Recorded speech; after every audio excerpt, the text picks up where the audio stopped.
Hi,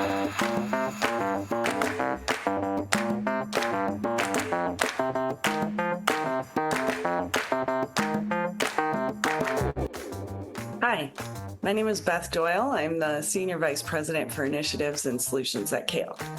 I'm been at Kale for 17 years more. I guess maybe by conference it'll be 18. Hi, I'm Becky Klein-Collins. I'm Kale's Vice President for Research and Impact. I've been at Kale since before the turn of the millennium, so that gives me a bit of legacy status.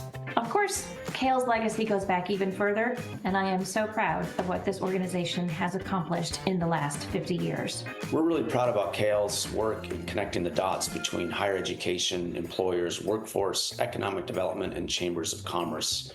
We feel like this important work will help pave the way for informed career pathways in regions across the United States. Happy birthday, Kale. Because Kale really over the years have worked with such a diverse group of partners, it's really allowed me to learn from employers, educators, our members who are very diverse, as well as my colleagues who inspire me daily.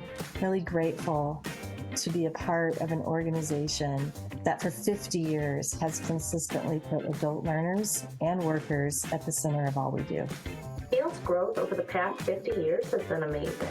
From our first grant received from the Carnegie Corporation in 1974 to developing a toll-free 800 number in 1980 that shared current information on 275 colleges and universities offering programs with an assessment of prior learning. Kale has always been at the forefront of linking learning and work. In 1985, Kale published Earn College Credit for What You Know, used by colleges and universities as part of their portfolio development programs. In 1997, Kale assisted in the development of the NACTEL Consortium, and in 2000, the EPSI Consortium. Both of these programs are still going strong today. Hello.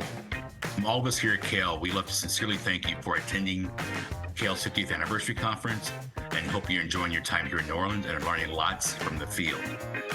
Just know we will continue to develop new and innovative ways to link learning and work, and we will continue to enjoy working with you. Thank you, and have a great time at the conference. If you would like a more detailed timeline of Kale's history, a printed timeline is available at the registration booth.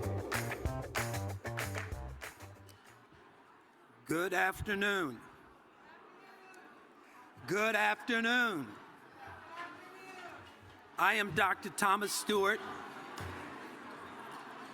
I co-chair National University Social Justice, Equity, and Inclusion Council, and I also head up our Cause Research Institute. Congratulations to Kale on its incredible 50 years.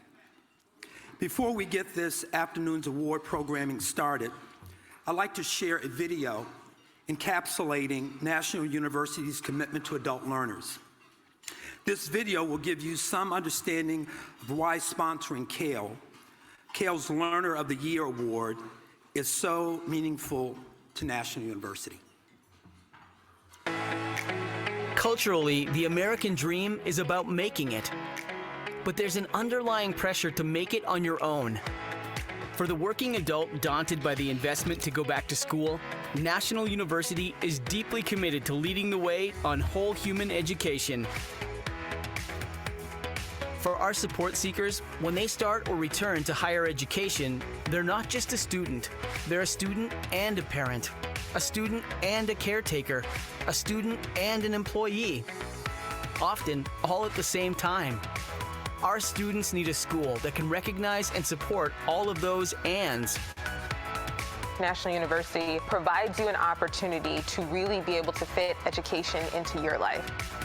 NU provides holistic support to our students across 5 key pillars: financial, academic, social and emotional, as well as through family, community, and career.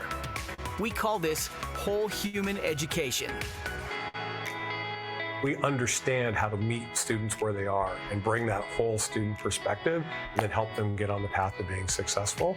And whether they're a rock star who needs you to get out of their way so they can go quick, or there's somebody who needs some extra scaffolding, and then that scaffolding goes away as they get stronger, National has that superpower. We're committed to being side by side with our learners, breaking the individual barriers they face as they strive toward a higher education. I wanted to get a jump start on my life. I needed something that was innovative, something that was different, and National University was that. I love being at NU. I love the process, I love the system. It's been an awesome journey because it's not just a success for yourself, it's also a success for your family. Students are not coming here for a degree. The degree is a means to an end. They're coming here because they think that degree changed their lives. Learn more at nu.edu. And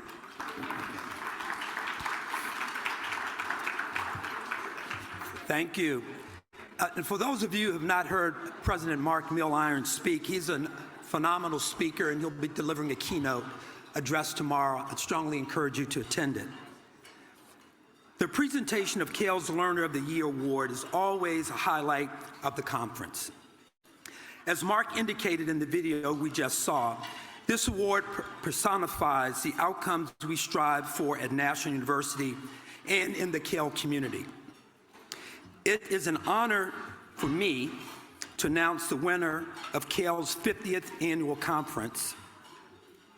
What makes Charlotta Thomas' story so special is not only her own success as an adult learner, but her determination to help others follow in her footsteps. 34 years ago, Charlotta was a young mother needing a second job to support her family. She took a job with McDonald's, not knowing she was also setting out on a rewarding educational pathway. And clearly, McDonald's knows how to identify talent. Charlotte would be promoted repeatedly, first to shift leader, eventually as a supervisor overseeing multiple stores. Then she was rewarded with the position she was most passionate about, training supervisors, the role she holds today. She also is an ambassador for Archways to Opportunities with McFarland Inc., which owns and operates 45 McDonald's restaurants in Louisiana. When Archways to Opportunity launched in 2015, Charlotta was enthusiastic to have even more options to support her coworkers' education and training. She encouraged everyone to try the offerings out. One of her coworkers would return the favor. Her coworker had been homeschooled and unable to obtain her diploma because she lacked accredited courses. Through Archways to Opportunity, she earned her high school diploma. Inspired by her success, Charlotte enrolled at Colorado Technical University at the age of 54. In 2019, she graduated with her bachelor's in business administration. She continued her studies in 2021 and earned her MBA. Now, every week, she tells her story during training and orientation sessions with new crew and managers. She talks about how Archways to Opportunities is helping people obtain credentials ranging from high school diplomas to graduate degrees.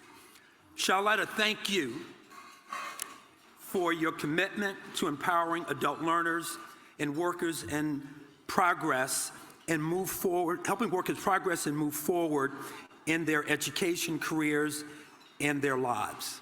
Congratulations.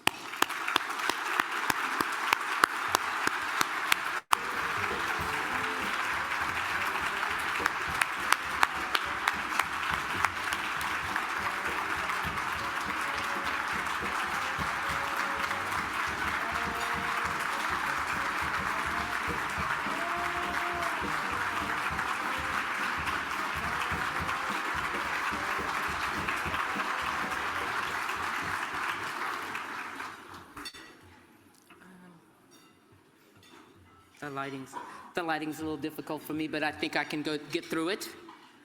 Welcome to my home state of Louisiana.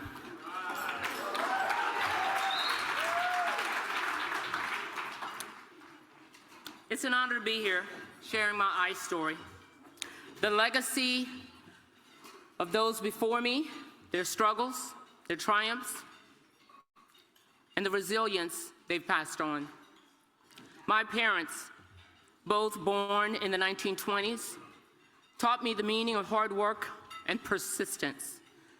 My father, with only a second-grade education, often disciplined during school for speaking his Creole culture. At age 7, his family survived the Great Mississippi Flood of 1927 and would work as a sharecropper his entire life. My mother, with a 6th grade education, was a maid and caregiver. Her life echoed the stories from Catherine Stockton's historical fiction novel, The Help, which is a testament to African American women enduring segregation with dignity. From their union came 2 children. My sister Helena, 20 years older than I am, became my godmother and mentor. Helena's path, though challenging, showed resilience as she started as a cafeteria worker and with extra studying, eventually became a school bus driver, serving as a paraprofessional for 45 years. She didn't realize it then. She was an adult learner. Her greatest challenge was retiring early to care for her husband. He suffered from an illness, most likely caused by being a helper with a local crop duster pilot. With that hardship, Helena showed the spirit of excellence, which is what our parents instilled in us. I graduated high school with a 3-point GPA, and that was in the 1980s. Then I was going to be choiced with college, modeling school, or even vocational school, so I chose the latter. Studied accounting, married, first job, 1983, while expecting my first child. Yeah, my husband did work jobs, but they were odd jobs, and financially it was a struggle.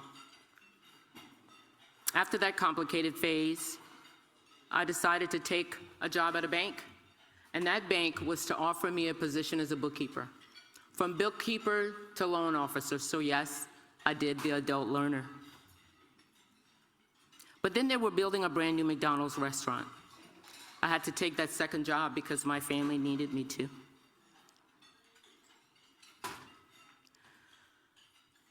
Remember, I'm working at a bank, and now I'm serving hamburger, fries, shakes, and quarter pounders with cheese. I took that big chunk of humble pie, later became a shift leader, general manager, operating 4 restaurants to now 44 restaurant locations.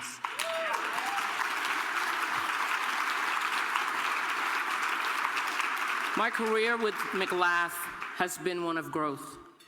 Archways to Opportunity has become an extension of my purpose, but I had to become a subject matter expert. So thank you, CTU, for being a partner with McDonald's, as I earned my bachelor's degree in 2019 and my master's in 22.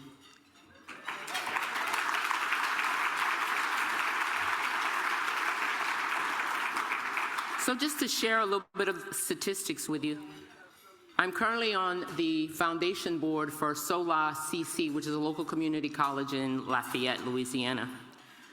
And that's really the navigated path that Archways of Opportunity has led me to. Why? Because One Acadiana, which is all about the 55 by 25 initiative, has navigated me to this stage, to Cale, and providing me with this award with Adult Learner of the Year. So I'm so very proud of that. But to cut my time short, laissez les bon temps rouler. As we say here in Louisiana, let the good times roll.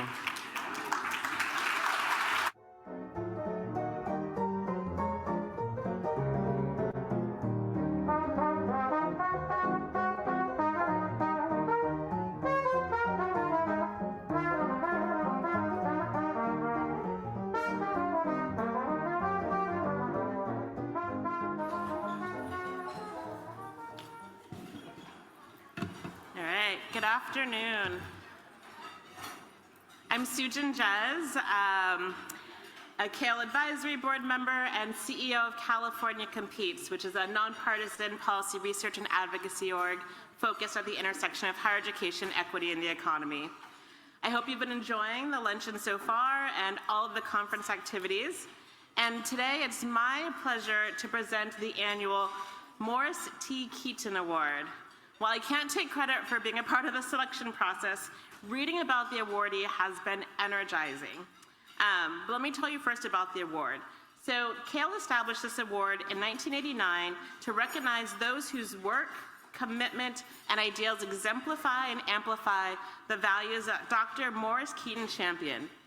Dr. Keaton made innovation and improvement in education his life's work. He was a firm believer that the time and place to pursue learning is any time and any place. Jimmy McClellan embodies the innovative spirit and dedication to educational improvement that this prestigious award celebrates. Jimmy is the Associate Director for the Coalition of Urban Serving Universities at the Association of Public and Land-Grant Universities, where he's done some amazing and pioneering work.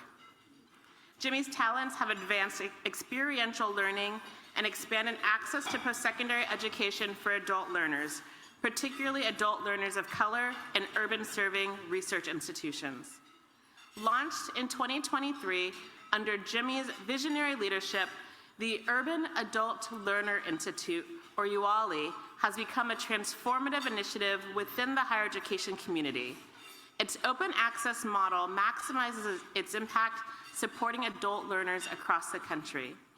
Jimmy's commitment to experiential learning is evident in UALI's innovative structure, which offers both synchronous and asynchronous learning opportunities to meet adult learners where they are and allowing them to progress at the pace that meets their needs. Under Jimmy's leadership, UALI has already engaged more than 150 individuals from more than 60 institutions and organizations nationwide. In addition to his work with UALI, Jimmy's ongoing pursuit of a PhD in education policy and leadership illustrates his commitment to the field. His dissertation, which explores the transitions that adult learners face as they navigate college life, highlights his deep understanding of and dedication to addressing the unique challenges these students face. Jimmy's research and practical initiatives contribute significantly to the theory and practice of assessment, teaching, and learning, particularly for adult learners and underserved students. Jimmy, in honor of your innovative approach to experiential learning and your commitment to increasing educational access for adult learners, it is my pleasure to present you with the Morris T. Keaton Award.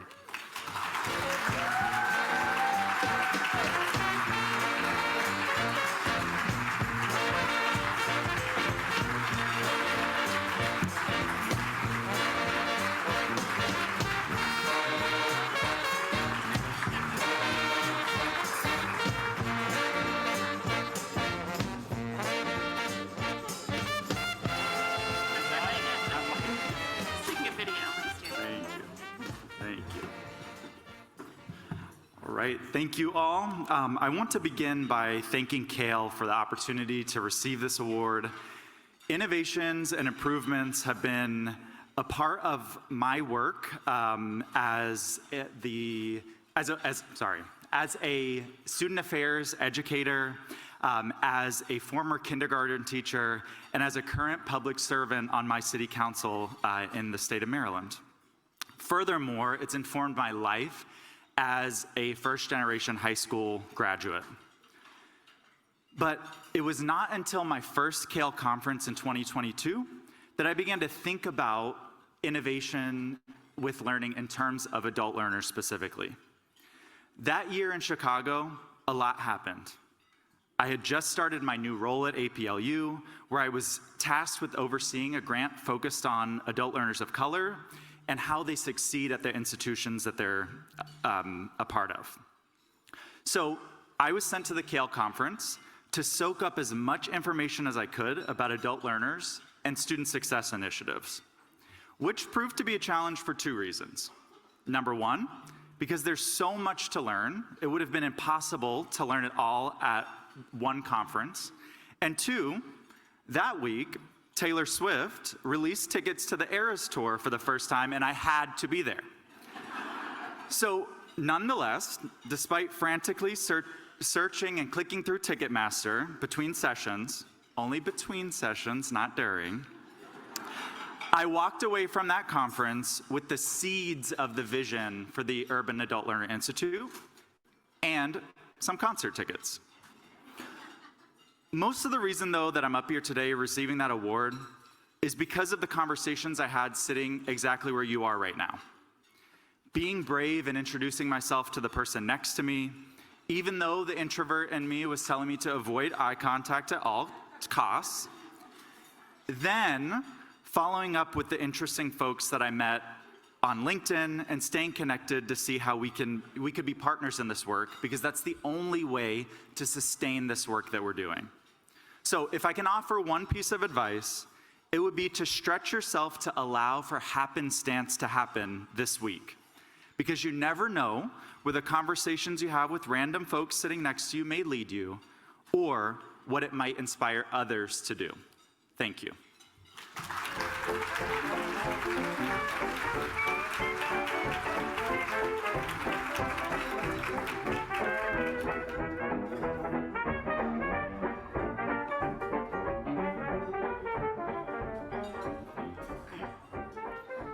Good afternoon. I am Don Kanwai, the 2023 Cal Learner of the Year. It is my pleasure to return to the Cal conference this year and continue the reconnections with the presentations of Cal's 2024 Adult Learner Impact Award. This award acclaims as Cal member institutions or other organizations that has excelled at meeting the needs of adult learners with industry-leading programs and services. Experiential learning has always been an integrated part of the education experience, particularly in healthcare degree programs. However, hands-on learner or clinical placement within student community can be challenging amid the growth of online learning. To meet these challenges, SNHU introduced higher education and real-world training, HEART, a free, innovative, asynchronous experiential learning opportunity for SNHU and global education movement learners. GEM learners are refugees in 7 campuses across Africa and the Middle East. They face incredible economic and geographic barriers and are pursuing their bachelor degree, utilizing HEART as an internship required for degree completions. HEART take place within HNHU learning management system using the faculty mentor to participant ratio of 1:100. This creates a scalable, sustainable learning opportunity that is both cost-effective for the university and supported for participants. SNHU extensive relationships with leading employers have enhanced HEART with numerous industry partnerships, incorporating real-world problems with challenges that learners complete. This help HEART expand beyond its healthcare roots to include business and social sciences. Through HEART, 251 certificate and 1,654 digital badges have been awarded to learners. Additionally, HEART has certified internship requirements for nearly 800 GEM students, removing barrier to the critical but often inaccessible opportunity. HEART also provides students with the potential to save money on their coursework. It is no-cost optional learning experience, can result in credit awarded through the LEA process for a small fee.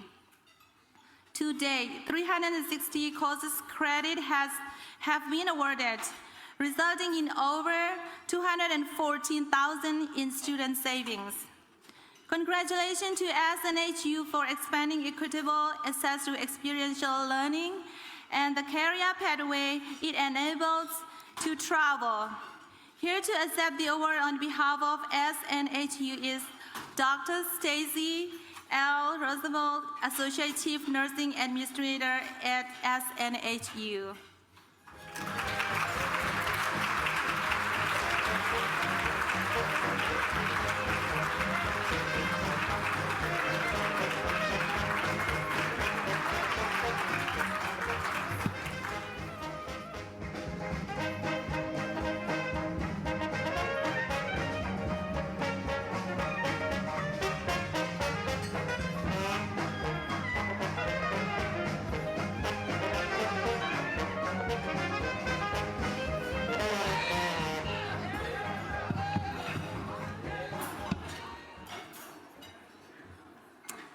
Good afternoon.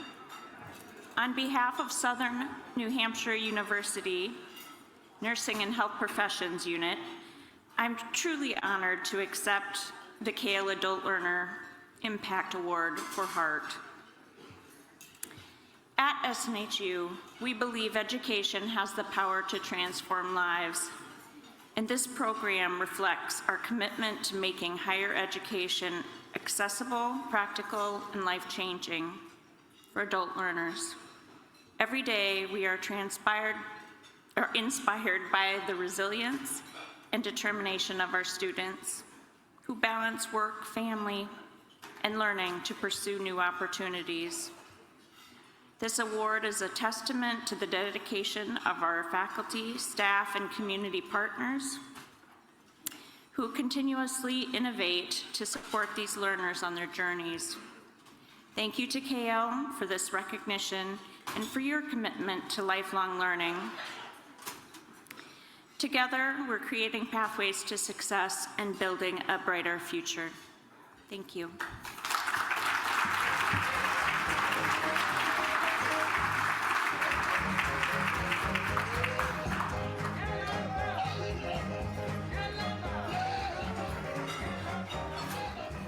Good afternoon, everyone.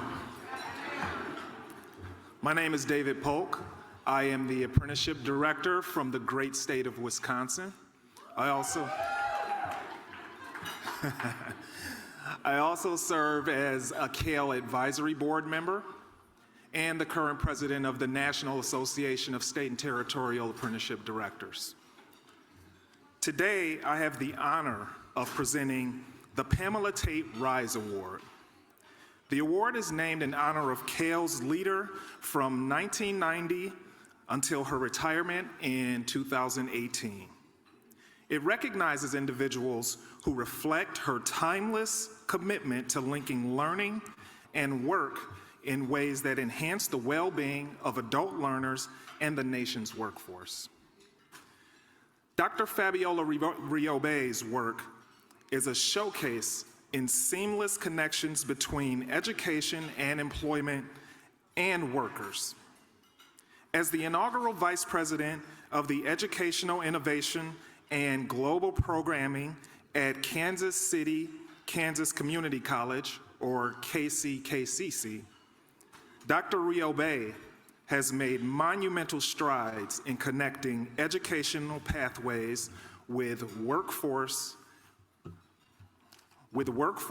demands. Under Dr. Riobe's guidance, KCKCC has launched groundbreaking initiatives that exemplify her ability to merge learning and meaningful employment opportunities. Her efforts in spearheading apprenticeship programs are a prime example.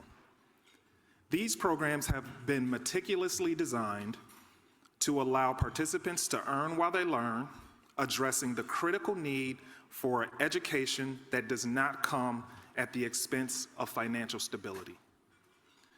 Dr. Riobe has also enhanced local educational programs by aligning them more closely with community needs, recognizing the diverse challenges faced by working adults and parents. She has implemented weekend courses in ESL and math, directly addressing barriers to educational access and success. These programs not only support parental involvement in their own education, but also lay stronger foundation for family support in lifetime learning. Dr. Riobe's support of adult learners and workers extend well beyond the local community. Dr. Riobe expanded KCKCC's global reach by leveraging her extensive network, notably through a partnership tour in Peru. There, she and the college president engaged in local businesses and educational institutions advocating for public-private partnerships aimed at closing skills gaps and boosting employability. This program, targeted specifically at adult learners, has been so impactful that it's now under consideration by Peru's Ministry of Education for National Stability. Let's give her a hand for that.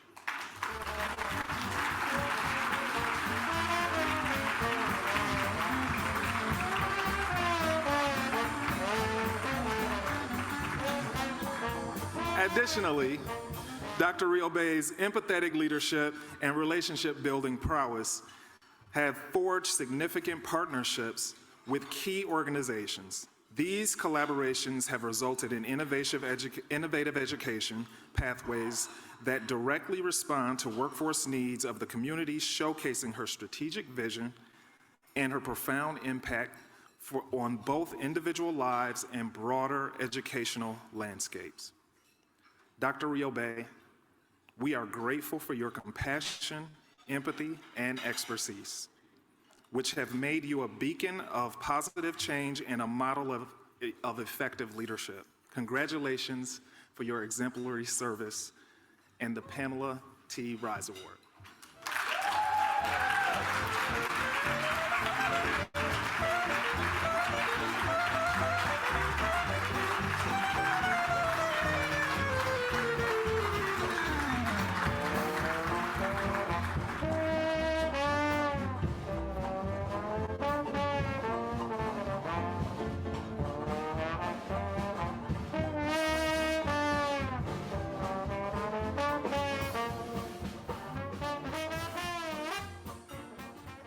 I think Kansas is in the house. I thought so. I want to say thank you first and foremost to God. And I also want to say thank you to Cale for the recognition and for the forum to be here. As I was thinking about the remarks to share with you all, I was going to say that I have an amazing team at KCKCC, which I do. It is an amazing team. But I also recognize that as the first person in my entire family to hold the title of doctor, as a first generation, not only American, but student,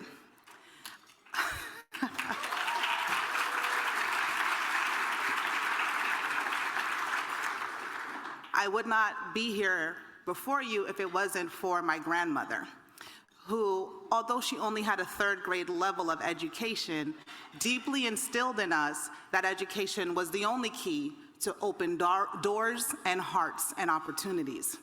And that is who I carry with me. I didn't understand then that when I was in elementary school and she was reviewing my homework that she didn't know how to read. I didn't understand that she never had the opportunity to go to school because her mother died while giving birth to her, and educating a young girl was not a priority where she was. And so all of these things that she was instilling in me and forcing me to do, not only did she not have an opportunity to do for herself, but she didn't even know how to do them. It wasn't until I got older and I had to take her to a medical visit and they asked her to sign a document. And I was like, Grandma, sign here. And she goes, well, don't you know my name? And I said, yeah, but they're telling you to sign your name. And then she said, well, I'm telling you to sign it. And I was like, okay, I signed it. And I spoke to my mom about it, and my mom explained to me that my grandma didn't know how to write her name. And so I took it upon myself that summer to teach her script. And she was excited. And she learned it. And she learned how to write my name. She learned how to write my brothers and sisters' names. And then she started to always doodle. And in her doodles, what she was leaving us were little notes of inspirations, like things that say, no, me next. Right? Don't forget that when people ask you for things, you should always say yes. All these little life lessons, right? If you have a last dollar or a last piece of candy, give it to your sister. These were the little notes that my grandma was always leaving. And I'm like, oh Lord, here we go with all the things that she's telling us to do. But as I stepped into this space of higher education, I brought my grandmother with me. recognizing that although education is a master key to open hearts, opportunities, and doors, a lot of people don't have access to that key for many reasons, whether it's their life circumstance, whether it's just, timing, priorities. And so when we do have the chance to make sure that we're creating accessible opportunities, we're not shaming people for things that we think they should have, but for some reason or another they don't, we just make it easy for them to get there. We don't do things out of convenience or out of comfort for us, but we do things that are necessary to help the next person. Because I'll tell you this, when my grandma passed away, our church was filled up for 3 blocks. 3 blocks, people stood outside, and everyone was talking about how this one little lady who came to the United States, didn't have anyone or anything, didn't know how to read or write, but she was the reason that they got a house. She was the reason that they knew where the community center was. They knew how to open a bank account. They knew how to go from New York to Patterson, Jersey, because Patterson had the best fresh chicken or the best fresh fish. It's like, how do you know that? You don't even drive, Grandma. But this one person was just so influential in leveraging themselves and sharing of themselves to make sure that other people got what they needed, that was what's been instilled in me. And that's why I could say, and thank you to all of you for being partners with me in this work, in this opportunity, because all of us are a missing link to someone else's access. And we just have to continue to do what we are doing, because we are the next to someone else who just got to know. So remember that. Keep yourselves open and available for the work that we do. Thank you so much.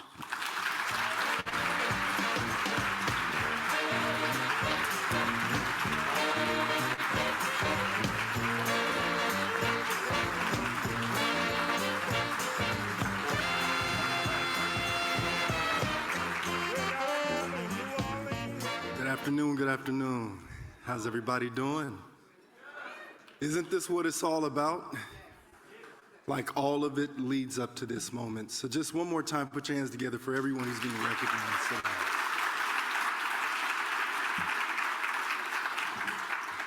My name is Louis Brown. I am Vice President of Talent Management, Talent Acquisition, and DEI for Comcast Corporation. And it is my pleasure to announce the winner of Cale's newest award. In fact, the Community Impact Award was just introduced last year.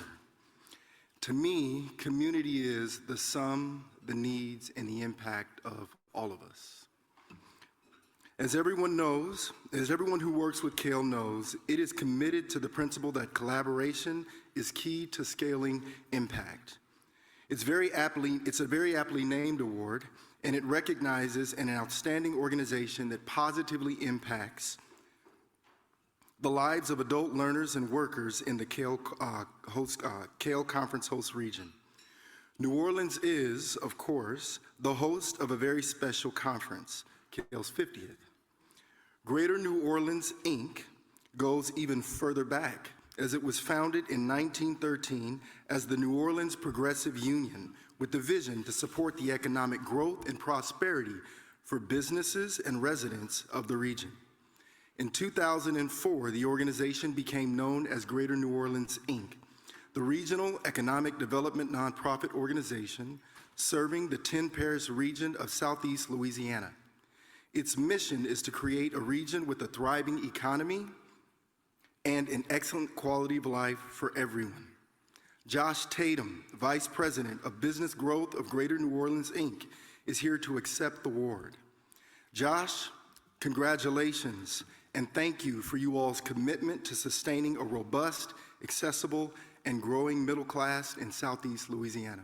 Put your hands together.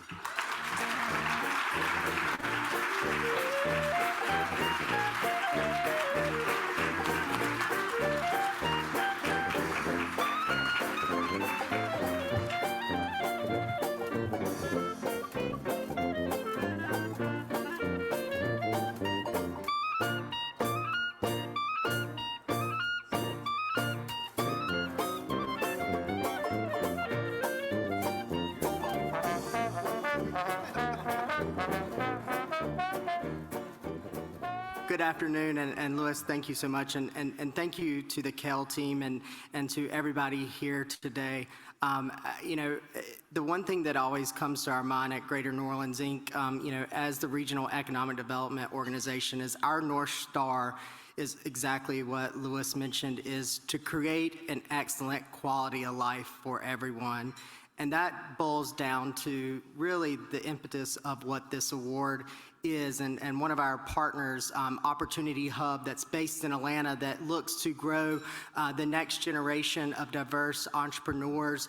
We help to get them here, and Leroy Brown, who is our partner, he lives in our office every day, and the big thing he says to us every day, community is our superpower.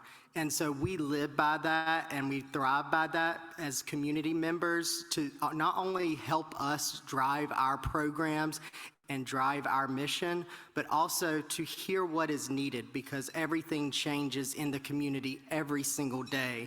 And that's what we at Geno Inc. strive to do, is to always listen to community and to make sure that we're creating an excellent quality of life that is going to work for them, and the economy is going to work for them as well, to create those good jobs, for people to have access and opportunity. Because again, I'm so moved by everybody that came before me today to really listen to what you've done and really thrive by that.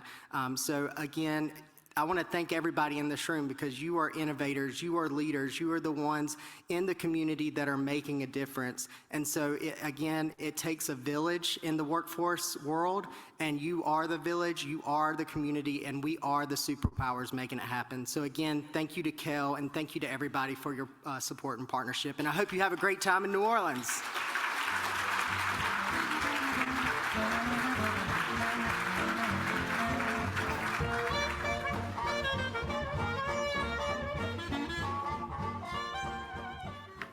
Hi, everyone. My name is Amanda Wagner, and I'm the Vice President of Workforce for the Policy and Innovation Center based in San Diego.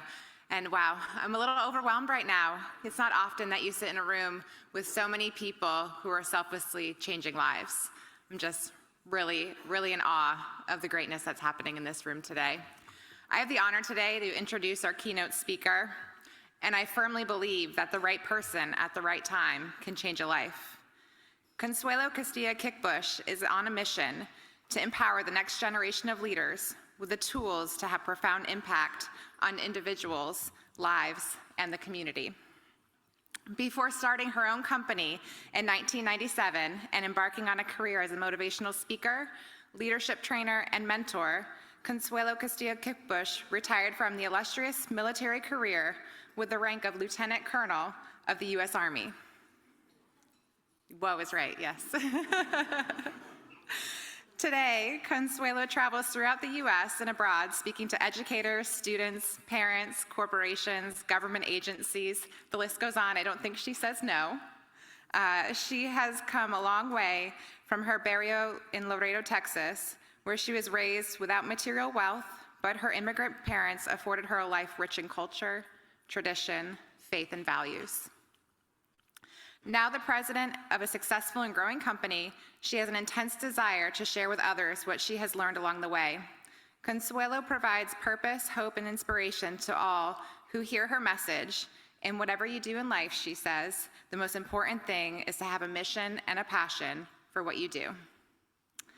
Lieutenant Colonel Consuelo Castilla-Kickbush is here to share her mission and her passion with us. Please join me in welcoming her.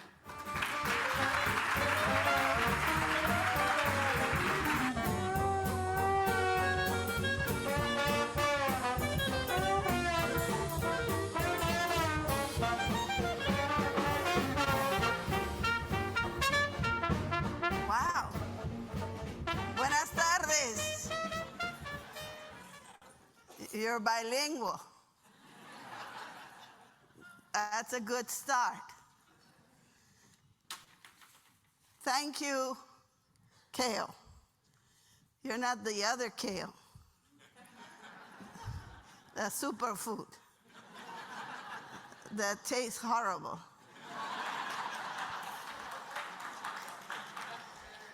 Give me a margarita and nachos and we're BFFs forever.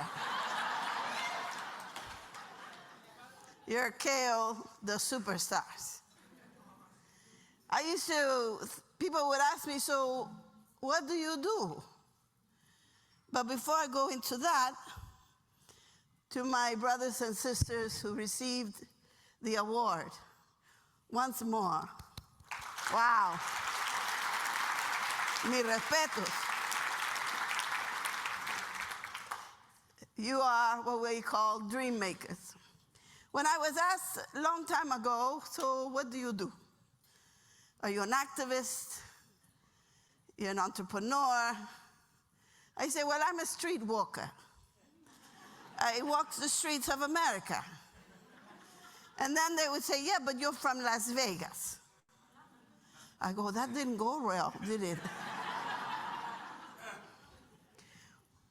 Well, what I mean is that my life is about making someone else's life better. But the real success of what you do is you have to be aligned spiritually with the idea that even if they surpass you, that's truly your greatest success. That's really what we're supposed to do. So, you need to get over yourself. The fact that someone might promote it over you. But if you gave them what you know is the best of your knowledge, your talent remains with you. So can we get real today? I like this crowd. And I haven't even given you margaritas yet. To all my fellow veteran brothers and sisters who have worn the uniform, please stand and let me say gracias, thank you. Thank you. Welcome home. Welcome home. Yeah. You know what's interesting about being a soldier? And I'm definitely an old one. So I don't give a crap about being politically correct. I'm just going to say what needs to be said. You know this idea of racism, inclusion, equity, the whole cosa esa?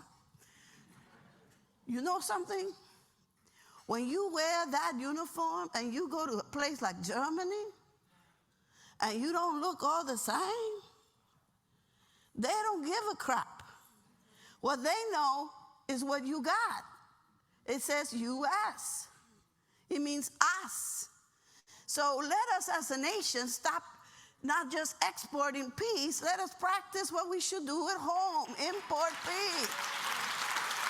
Let's do what's right. And peace, I'm talking peace of mind. I'm talking about knowing that your home and your homies, yeah, because I work with homies. And they are the PhDs, right? They know how to hustle. I just want them to do it for the good stuff. Doing good deeds. That's why I say I'm a street walker, because I devote my life to children and the next generation. I also occasionally am asked by you university scholars to come and share my story. But then I have to question you as an institution. I'm not going to shame and blame anybody. But when I see a university or a college that talks about how they just started diversity, they started this, they started that, I said, my God, you've been around for 200 years. You just started? Wow. It's going to be 1,000 before we find equity. So let's do what's right for everyone in the community.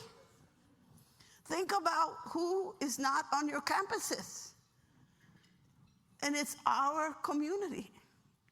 So I always like to believe in my life, in sharing with those young next great minds to do what's right, not for themselves, but something greater than themselves, which is the community. When I walk into the fields, in the migrant camps, from New York to Califas, and I look at the faces, I don't need to look too far to see mi gente. I hope this works, because it's not working. Is it working? Mira tú. Wow. I'm a lifelong learner.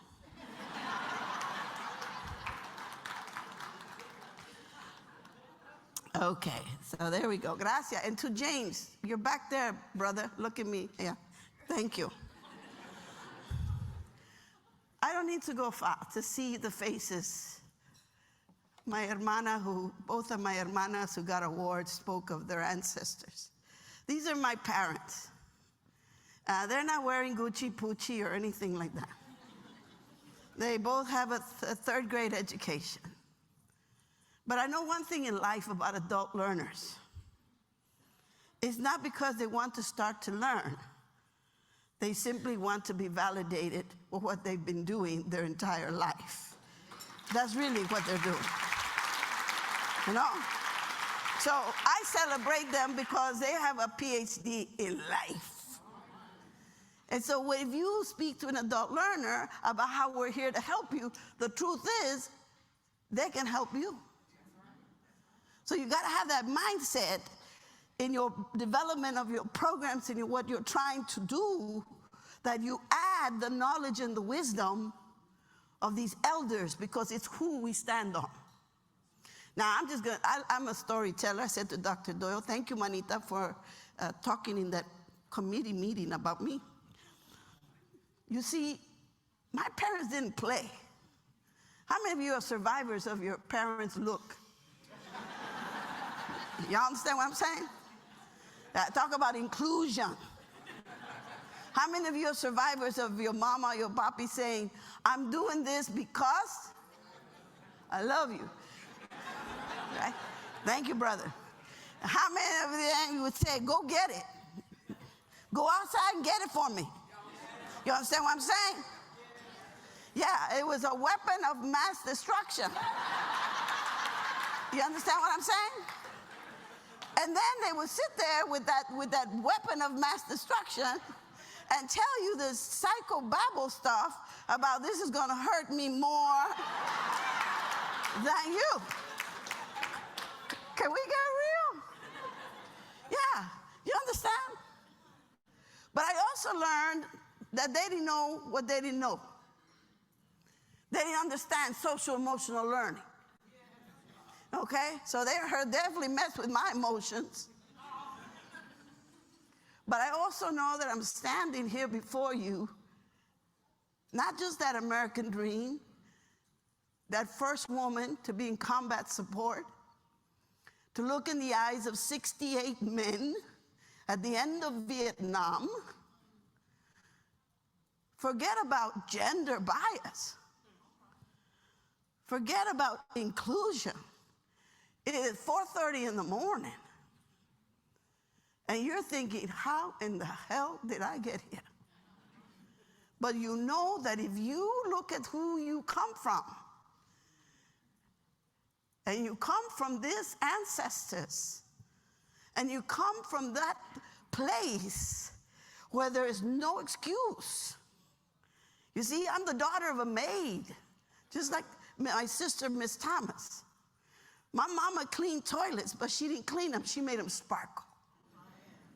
And she would tell me, I may be a maid, but I'm not just any maid. She said, I'm the best. And she said, I expect of you to do a job so well done that even when you're not there, your work will speak for you.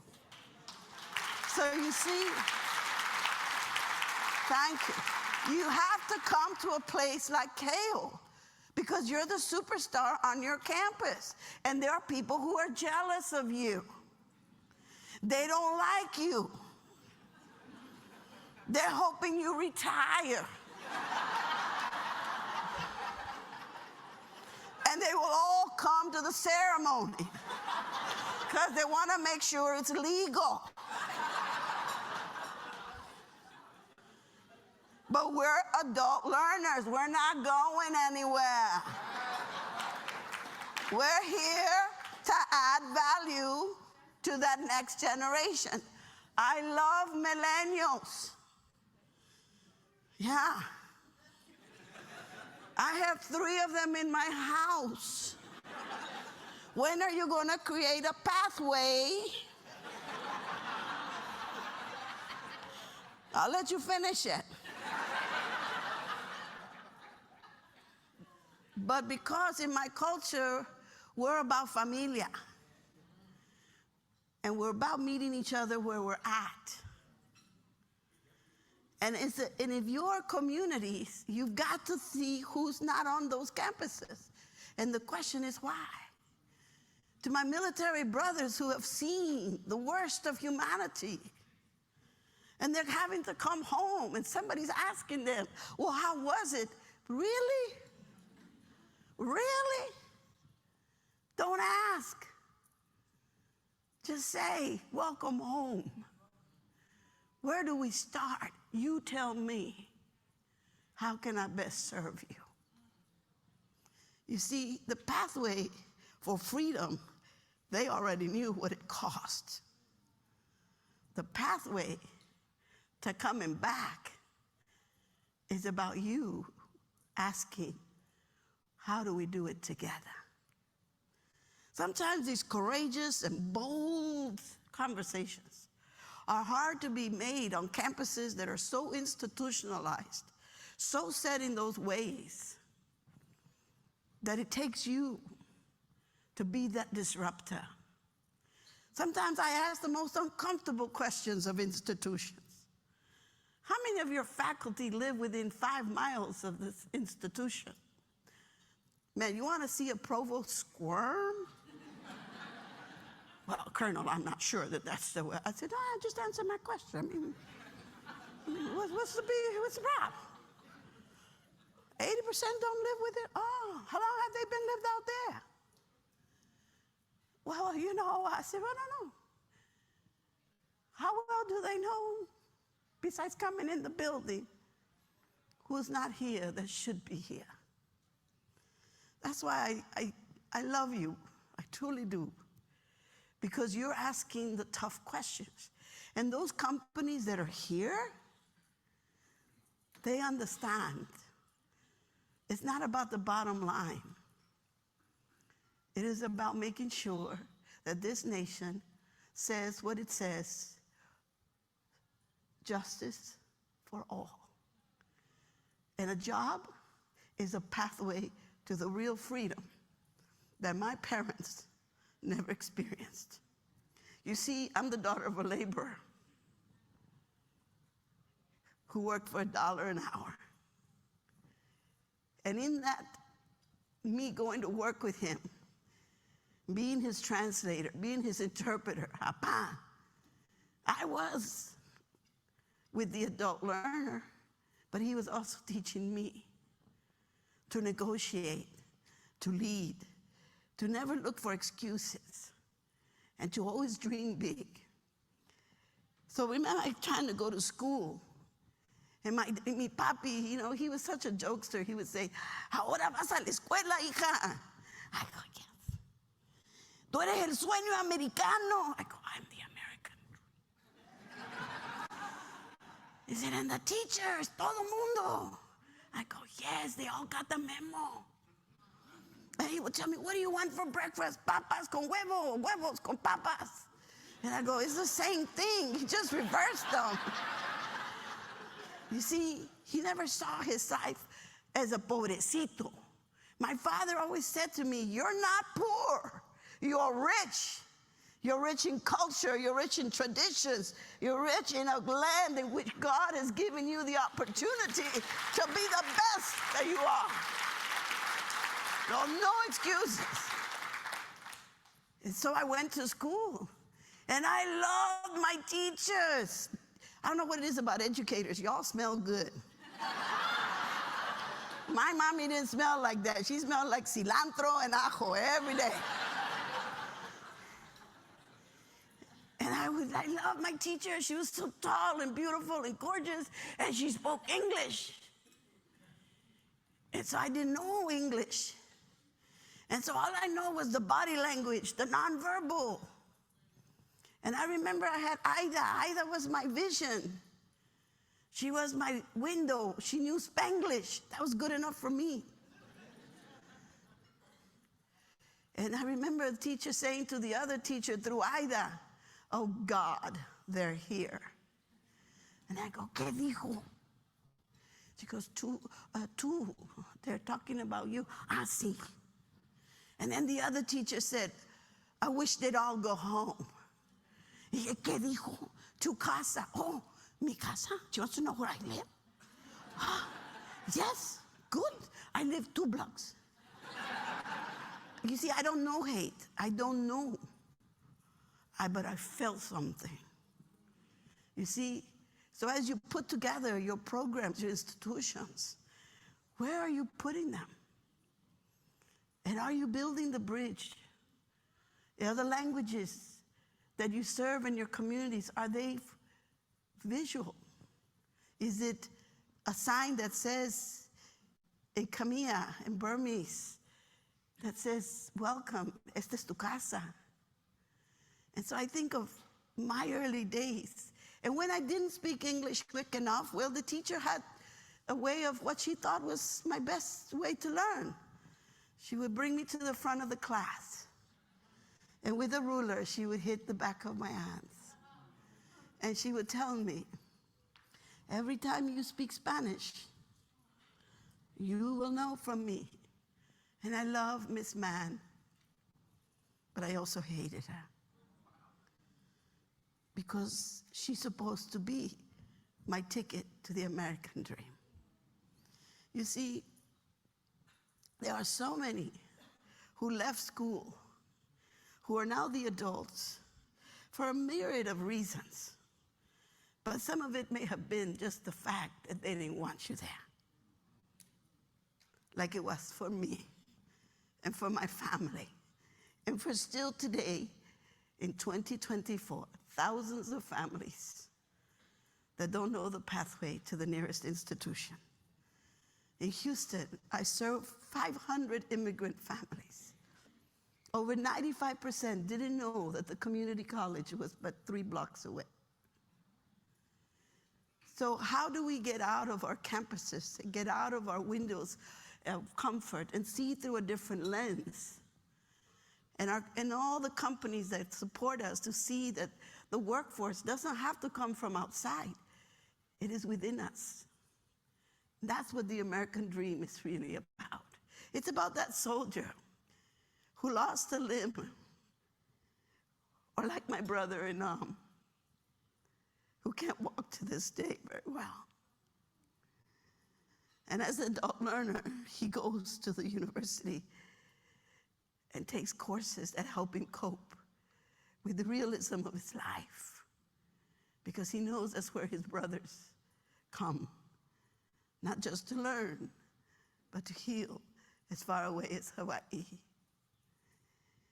That is what I thought about when my time came to lay my uniform down. What was I to do? And I realized it was in one moment in San Antonio, Texas. There I am, wearing all of my medals. It's my I Love Me coat. And you get told about being a pioneer. I was one of the first women to conceive a child in the Army. It was illegal. So there wasn't a uniform for a pregnant soldier. And I carried my child for 6 months wearing civilian clothes, while I was sent to the Pentagon to design the first women's soldier pregnancy uniform. Yeah. And you know what's good? Thank you. You know what's good? It wasn't a man designing it. I made sure it had Velcro.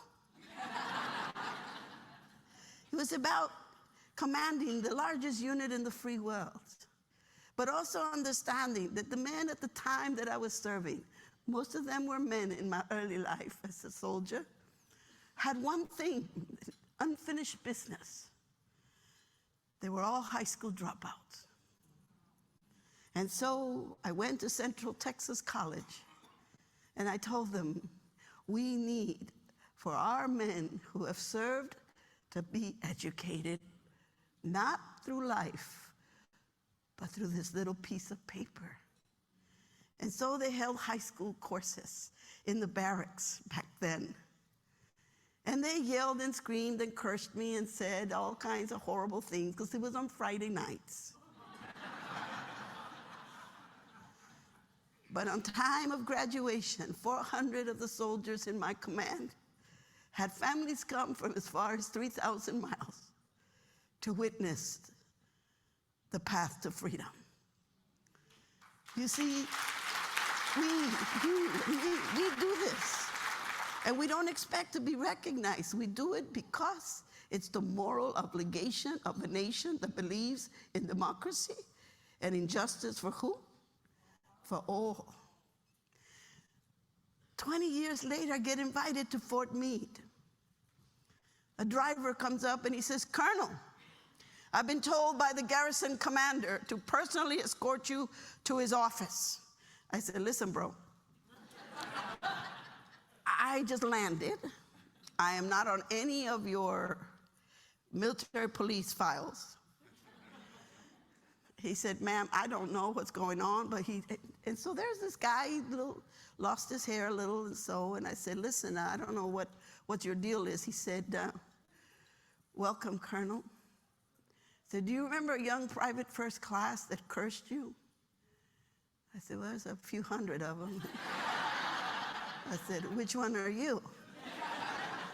He said, when I got that GED, Colonel, I got a taste of that freedom because I got promoted. And I went on, I got my bachelor's. You understand what I'm saying? I said, look at you. And I have a master's today. He said, and I'm standing here as the garrison commander because I cursed a young officer who thought she was helping me. So sometimes even your students will push back. Sometimes we need to help them be uncomfortable as long as we got the right heart and the mind to do what's right for the betterment of everyone. You see, ladies and gentlemen, I said I only have so much time. They told me I have to get off the stage. I respect that. But you're looking at a kid who didn't speak English.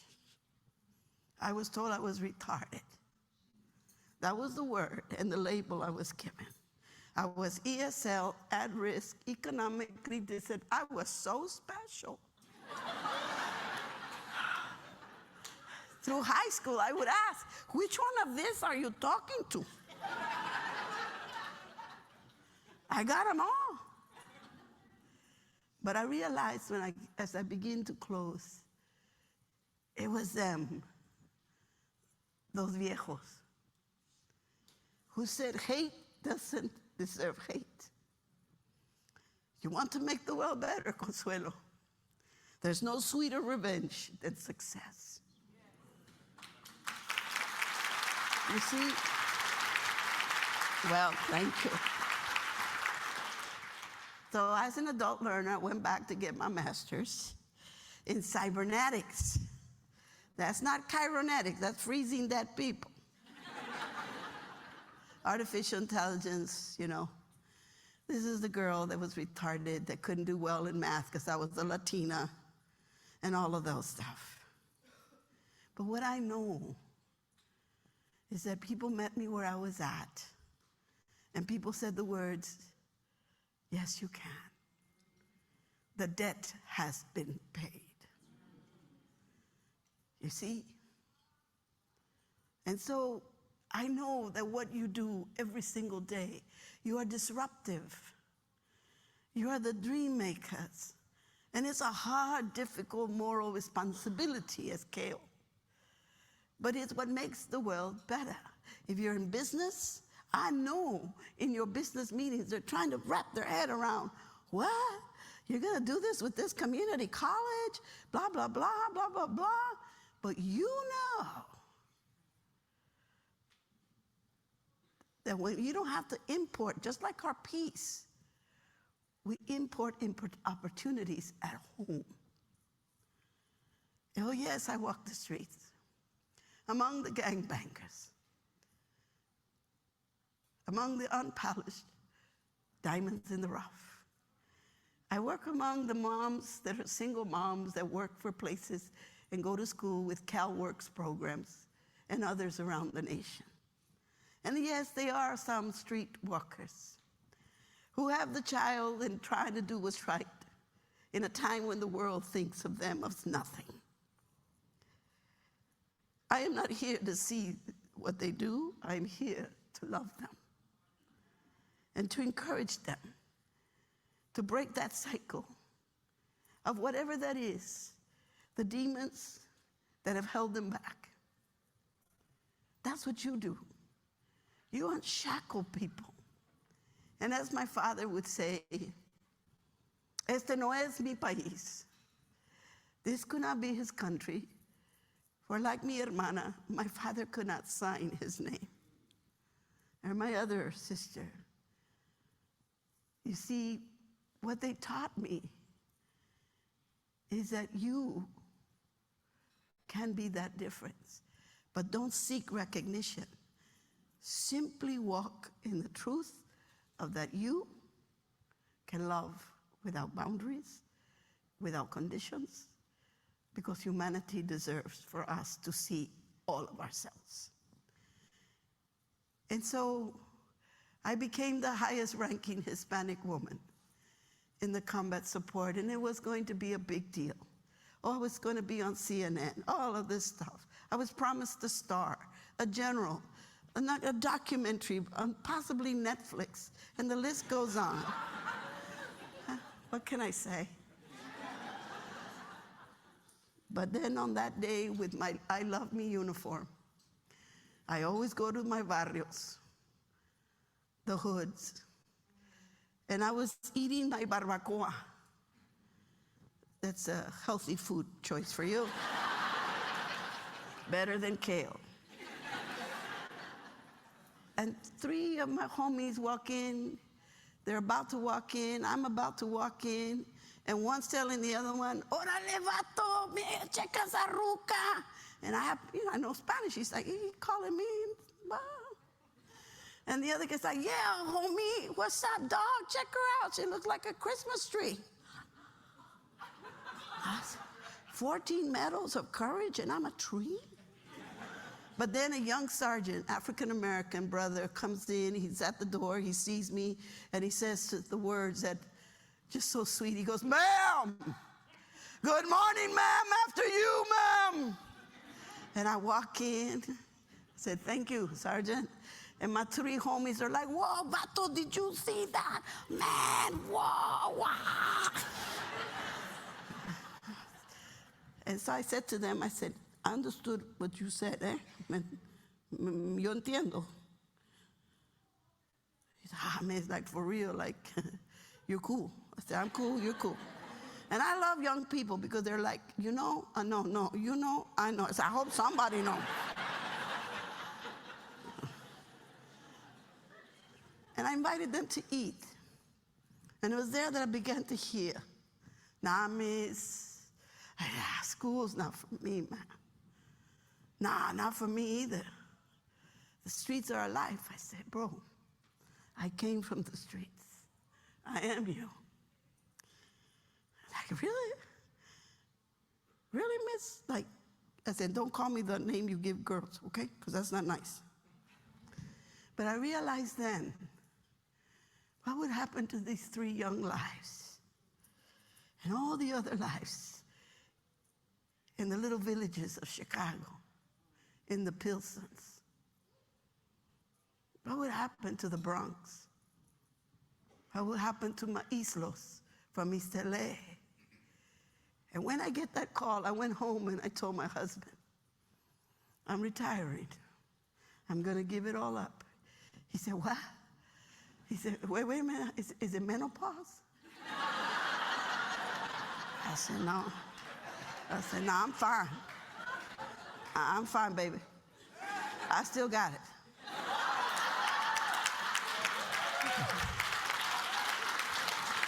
He said, well, what are you going to do? I said, I'm going to open the small company. I'm going to help the next gen, you know, kids that look like me, that live in those places. He said, you're going to do what now? I said, and they're going to be leaders. I'm going to prepare tomorrow's leaders today. He said, well, you know, honey, we got 5 kids. They're down the hallway.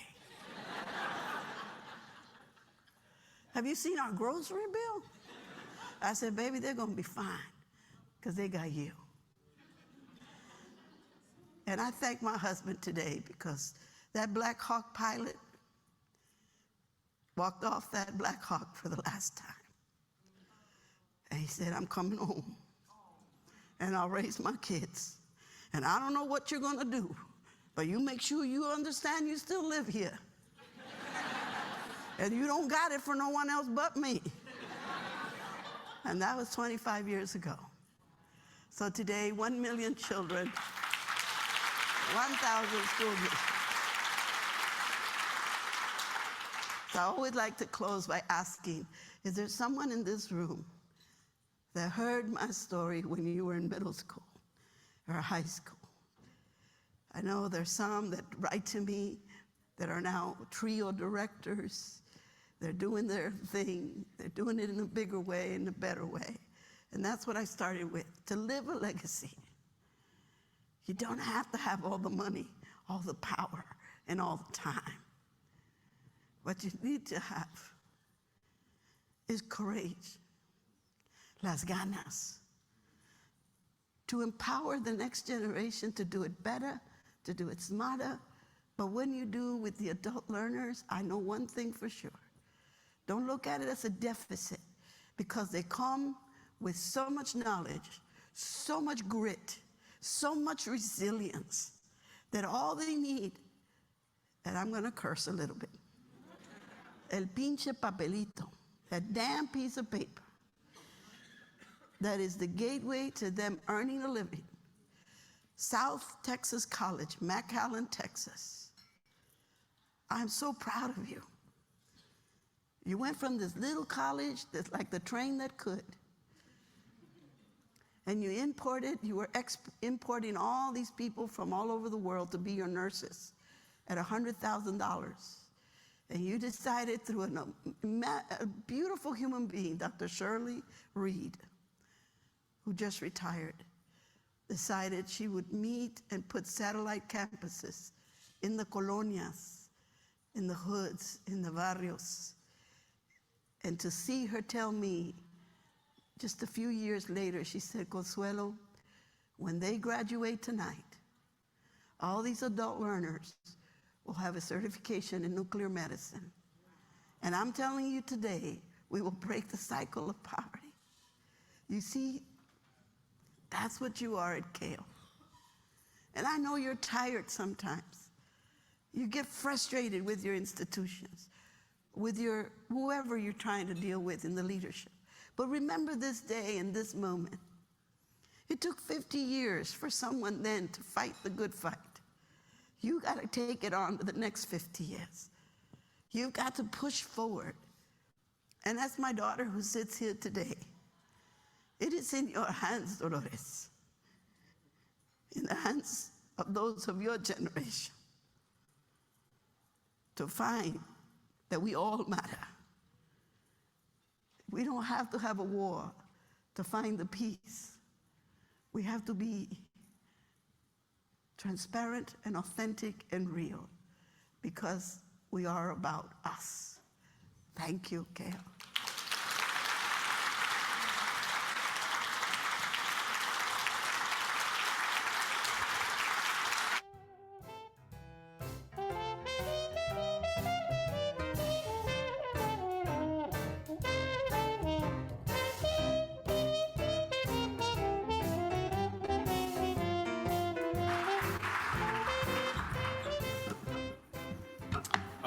Once again, on behalf of everyone at Kale, thank you for joining us today, and thank you once again to Consuelo Castillo Kickbush for sharing such a personal message. Can we just do one more round of applause? It was really great. Such a great conference this has been. As you can probably tell, I've been talking a lot, so I know it's been really great. Please make sure you make the most of the rest of today's agenda. For those inspired by Consuelo's service, there's a special breakout session on supporting learners and workers who are a part of the military-connected population in the Jefferson Ballroom. We're going to start that at 2:10, along with the other sessions. We're going to push everything about 10 minutes, so 2:10 will be the next start of everything. This afternoon also comprises Ed Talks and Workforce Talks, which personally are my favorite sessions. I can keep my focus on those. Breakout sessions, and there's much more, including, thanks to our sponsor, Inside Track, we have a happy hour at 4 o'clock in our networking space. That's Churchill Room B, C, and D. It's directly below us on the second floor. If you have not already, please stop by Inside Track's booth in the exhibit area, and they will give you a drink ticket. Hope to see you there. Thank you again, everybody, for joining us for lunch today.